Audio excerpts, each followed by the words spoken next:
بسم اللہ الرحمن الرحیم۔ السلام علیکم ورحمۃ اللہ وبرکاتہ۔ اللہم صلی علی سیدنا محمد وآلہ وصحبہ وسلم علیہ۔ ماہ رمضان کو الوداع کہنا، آنسو بہا کر اور اپنے نفس پر بلند آوازیں ورزی کرنا، یعنی تھوڑا رونا، آنسو بہانا کے ساتھ ساتھ اس مہینے کو الوداع کہو،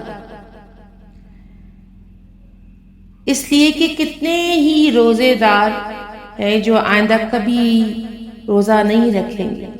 اللہ اکبر۔ اور کہتے ہیں،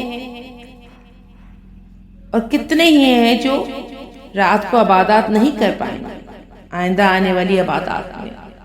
تو آئے مل کے یہ تہیہ کریں کہ ایسے اس کو رخصت کریں گے، یا رب تعالیٰ اپنے حبیب کے صدقے ابھی ہمارے گناہوں میں شاید اور کمیاں کی ضرورت ہو، تو یا باری تعالیٰ اپنے حبیب کے صدقے ہمیں اگلے رمضان مبارک کا بھی فیض اور مغفرت کے لیے اور نجات کے لیے اور رحمتوں کے لیے عطا فرمائیو۔ ہم لوگ گناہگار ہیں، خطاکار ہیں، بدکار ہیں، پر تیرے بندے ہیں رب الکعبہ، اور ہماری اگلی رمضان میں بھی مورے لگا دیں کہ ہم عبادت کر کے اپنے گناہوں کو، اپنے والدین کی مغفرت کے لیے، دعاؤں کے لیے ہاتھ اٹھا سکیں۔ آمین اللہم آمین۔ ربنا آتنا فی الدنیا حسنۃ وفی الآخرۃ حسنۃ وقنا عذاب النار۔